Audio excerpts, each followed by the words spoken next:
GK দিশা YouTube চ্যানেলের পক্ষ থেকে সকলকে স্বাগত জানাই। আজকে আমরা ডব্লিউবিএসএসসি গ্রুপ সি এবং group D interview special class নিয়ে এসেছি। এখানে আমরা আজকে মালদা জেলা সম্পর্কে আলোচনা করব। যারা মালদা জেলা থেকে ইন্টারভিউ দিতে যাবে তাদের জন্য কিন্তু ক্লাসটা খুব গুরুত্বপূর্ণ হচ্ছে। আর মালদা জেলার পার্শ্ববর্তী কোনো জেলা থেকে যারা স্টুডেন্ট আছো তাদেরও কিন্তু কাজে লাগতে পারে, তাদেরও কিন্তু মালদা জেলা সম্পর্কে কিছু ধরতে পারে। ইন্টারভিউয়ে কিন্তু যে জেলা থেকে যে যাবে তাকে কিন্তু সেই জেলা থেকে কিন্তু কোশ্চেন করবেই, ঠিক আছে?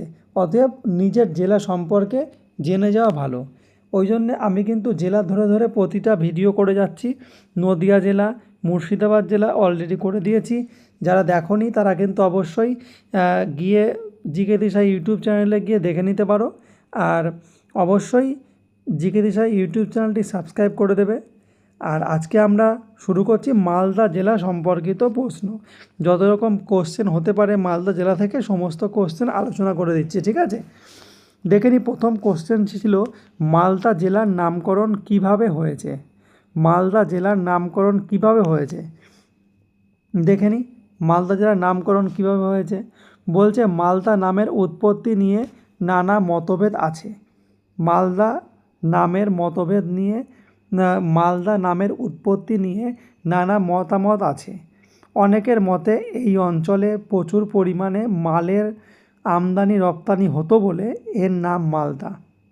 আবার কারো মতে মালদহ শব্দটি এসেছে ফরাসি শব্দ মাল অর্থাৎ সম্পদ এবং দহ অর্থাৎ জলাশয় থেকে, ঠিক আছে?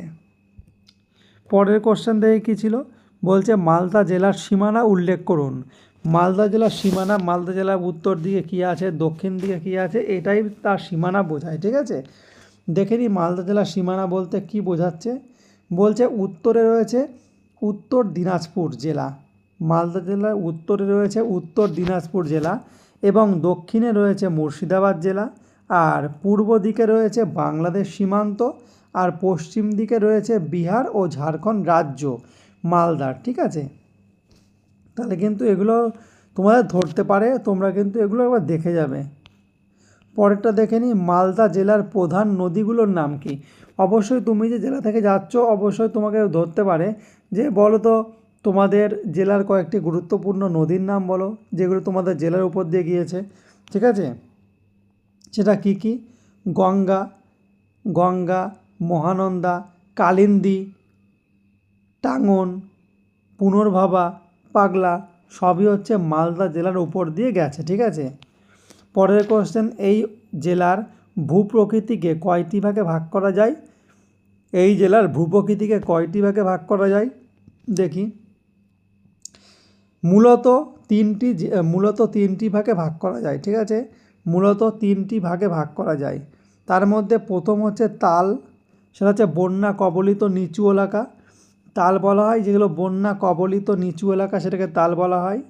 আর আছে বরেন্দ্র বা বরেন্দ্রভূমি, যেটা প্রাচীন পলিমাটিযুক্ত এলাকা সেটাকে বলা হয়। আর আছে দিয়ারা, যেটা কালিন্দী নদীর দক্ষিণ পশ্চিমের উর্বর পলি এলাকা সেটাকে বলে কালিন্দী দিয়ারা, ঠিক আছে? যে তিনটে ভাগ, তাল, বরেন্দ্রভূমি আর দিয়ারা, ঠিক আছে? পরের কোশ্চেন দেখি, মালদা জেলার ঐতিহাসিক গুরুত্ব কী। মালদা জেলার ঐতিহাসিক গুরুত্ব কী দেখে নিই। মালদা জেলার ঐতিহাসিক গুরুত্ব কী আছে বলছে, মালদা জেলা বাংলার প্রাচীন রাজধানী গৌড় এবং পান্ডুয়ার জন্য বিখ্যাত। সেন বংশ, পাল বংশ এবং পরবর্তীকালে মুসলিম সুলতানদের শাসনকালে এটি ছিল বাংলার ক্ষমতার কেন্দ্রবিন্দু, ঠিক আছে? এই হিসাবে ঐতিহাসিক গুরুত্ব তোমরা ধরতেই পারে যে ঐতিহাসিক গুরুত্ব কী আছে, তখন কিন্তু এইভাবে সুন্দর করে বলতে হবে ঐতিহাসিক গুরুত্ব কী আছে। বলছে মালদা জেলা কোন ফসলের জন্য জগৎ বিখ্যাত। বলছে মালদা জেলা কিন্তু আমের জন্য বিখ্যাত। এখানকার ল্যাংড়া আম, ফজলিল আম যেটা ফজলি বলা হয়, হিমসাগর আম, বিশেষ করে মালদা আম জিআই ট্যাগ প্রাপ্ত, ঠিক আছে? মালদার যে আম সেটা কিন্তু জিআই ট্যাগ প্রাপ্ত। পরের কোশ্চেন দেখি কী ছিল বলছে, মালদা জেলার প্রধান পর্যটন কেন্দ্রগুলো কী কী।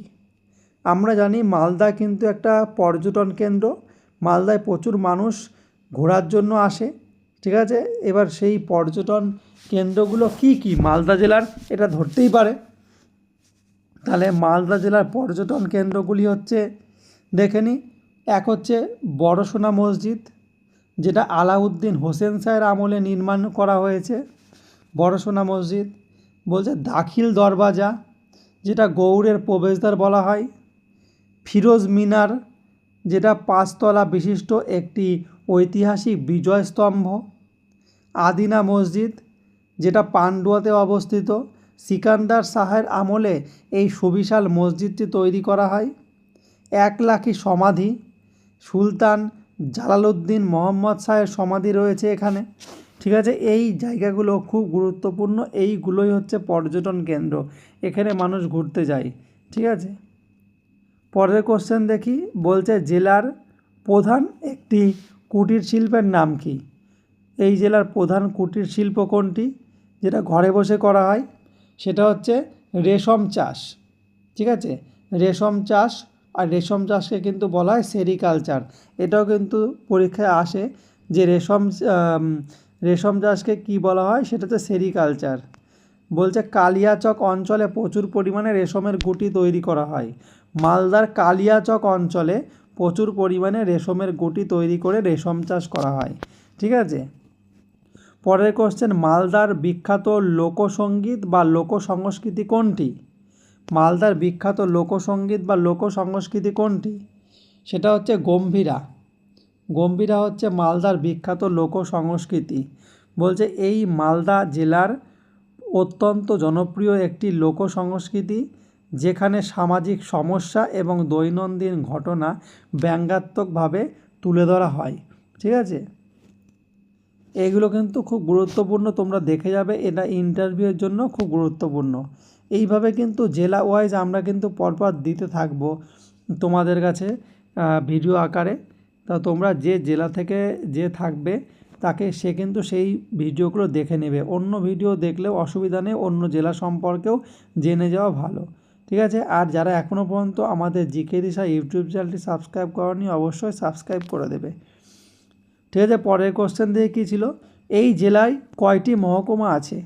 এই জেলায় কয়টি মহকুমা আছে? এই জেলায় হচ্ছে 2টি মহকুমা আছে। একটা হচ্ছে মালদা সদর, আর 2 নম্বর হচ্ছে চাঁচল। এই দুটো হচ্ছে মহকুমা রয়েছে, ঠিক আছে। মালদা জেলা কত সালে গঠিত হয়? মালদা জেলা কত সালে গঠিত হয়? বলছে 1947 সালে ভারত বিভাগের সময় পশ্চিম মালদা ভারতের অন্তর্ভুক্ত হয় এবং জেলা হিসাবে আত্মপ্রকাশ করে, ঠিক আছে। পরের কোশ্চেন দেখি। মালদা জেলার সদর শহরের নাম কি? মালদা জেলার সদর শহরের নাম হলো ইংরেজ বাজার বা ইংলিশ বাজার, ইংরেজ বাজার। মালদা জেলার সদর শহরের নাম হচ্ছে ইংরেজ বাজার। পরের কোশ্চেন বলছে গৌড়ের বিখ্যাত বড় দরজাটির নাম কি? সেটা হচ্ছে দাখিল দরওয়াজা, দাখিল দরওয়াজা।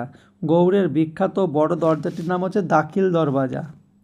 আদিনা মসজিদ কে নির্মাণ করেন? এটা কিন্তু এমনি জিকে হিসাবেও আসে, আর এটা ধরতেও পারে মুর্শিদাবাদ জেলা থেকে যদি ইন্টারভিউ দিতে যাও, অবশ্যই ধরতে পারে এটা। আদিনা মসজিদ কে নির্মাণ করেন, ঠিক আছে। এটা হবে সুলতান সিকান্দার শাহ। সুলতান সিকান্দার শাহ তৈরি করে আদিনা মসজিদ। পরেরটা দেখি। বলছে মালদার কোন গানটি মুখোশ পরে পরিবেশন করা হয়? মালদার কোন গানটি মুখোশ পরে পরিবেশন করা হয়? সেটা হচ্ছে গম্ভীরা নাচ, ঠিক আছে। উত্তর হবে গম্ভীরা নাচ।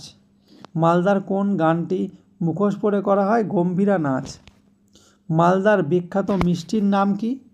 মালদার বিখ্যাত মিষ্টির নাম হচ্ছে রসকদম্ব, ঠিক আছে। রসকদম্ব হলো মালদার বিখ্যাত মিষ্টির নাম।